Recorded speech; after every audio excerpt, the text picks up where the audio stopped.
Welcome to the Miss Row classroom. Today, we'll discuss Chapter 1, A Letter to God by Gregorio López y Fuentes. Before we begin, please subscribe if you find the video helpful. Your support encourages us to create quality content. Sharing our explanations also helps reach more people. Thank you for being part of the Miss Row classroom's journey.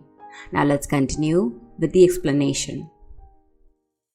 A Letter to God was first written in Spanish titled Una Carta a Dios and published in Mexico in 1940.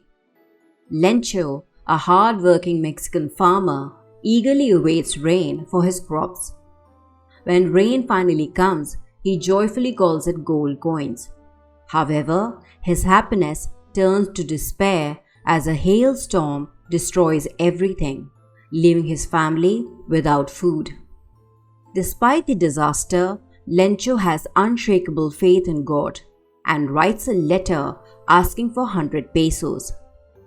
The postmaster, moved by Lencho's faith, collects the money and sends 70 pesos, signing it as God. When Lencho receives the money, he is not surprised but becomes angry, believing the post office employees stole the rest.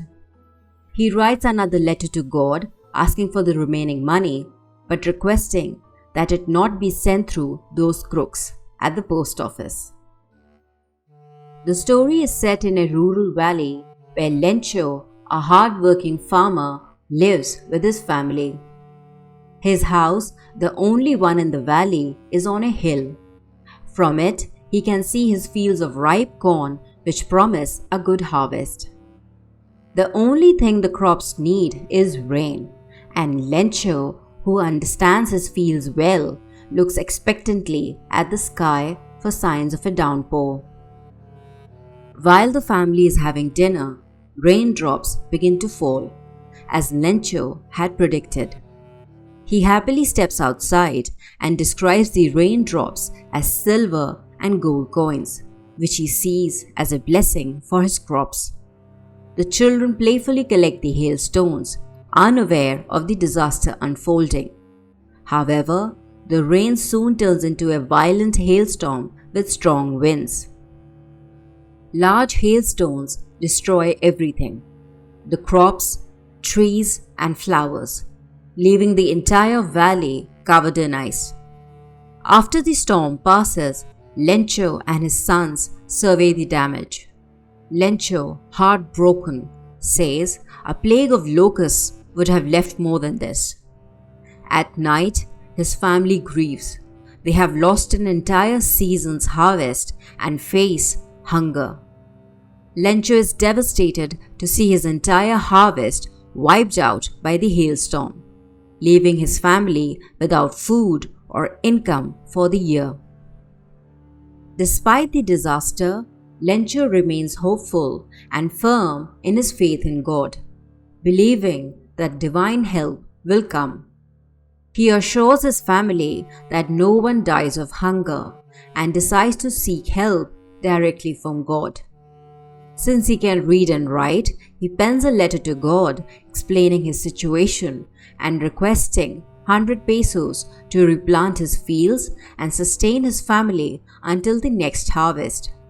He places the letter in an envelope, addresses it simply to God, and personally drops it into the post office mailbox. At the post office, a postman comes across the unusual letter and, amused, shows it to the postmaster. The postmaster, initially laughing, is soon deeply moved by Lencho's unwavering faith. To prevent Lencho from losing faith, he decides to help answer the letter himself. He collects money from his employees and friends and donates part of his salary. However, despite their efforts, they can gather only 70 pesos, 30 pesos short of what Lencho requested. The postmaster puts the money in an envelope, signs it God, and mails it back to Lencho. The following Sunday, Lencho returns to the post office to check for a reply from God. When he receives the letter and opens it, he is not surprised. His faith in divine help is absolute. However, upon counting the money, he becomes furious.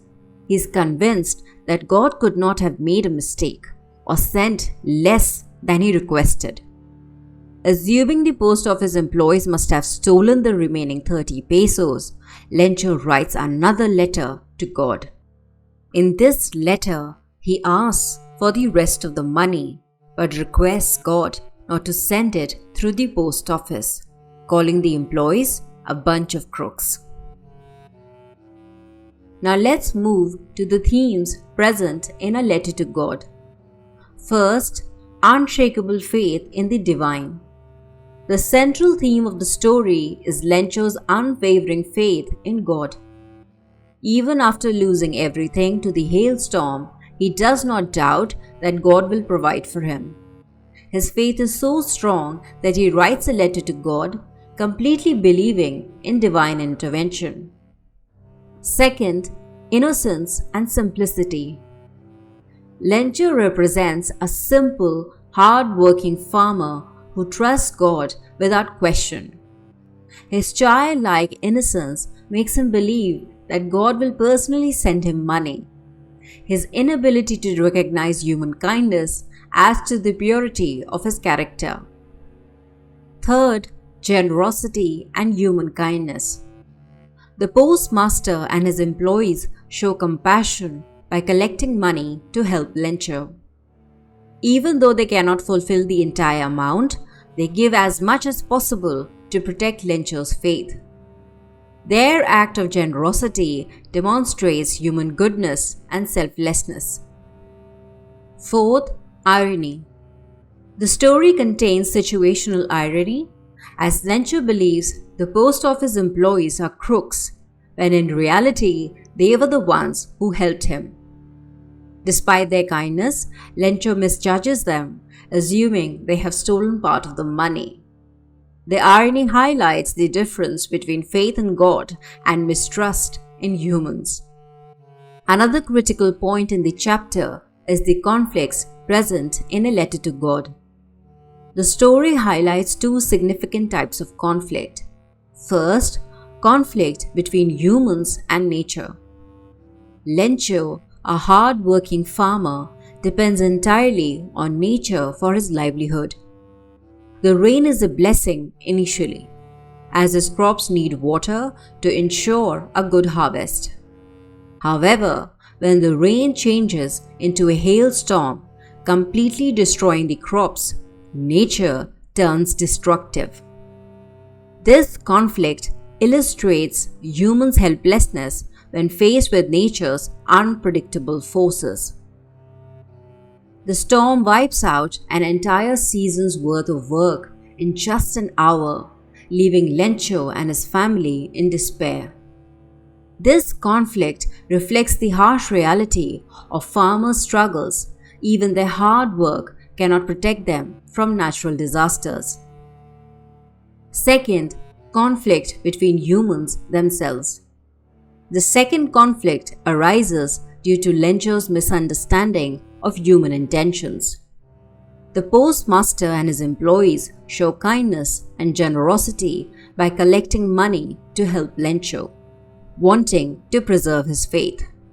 However, Lencho misjudged them, assuming they had stolen part of the money. This misunderstanding results in an ironic conflict, where Lencho distrusts those who help them despite their good intentions. His blind faith in God prevents him from recognizing human goodness, highlighting a gap between belief and reality. To summarize the explanation, the story, A Letter to God, revolves around faith, irony, and human nature. Lencho's absolute trust in God contrasts with his distrust in people, even though they were the ones who helped him.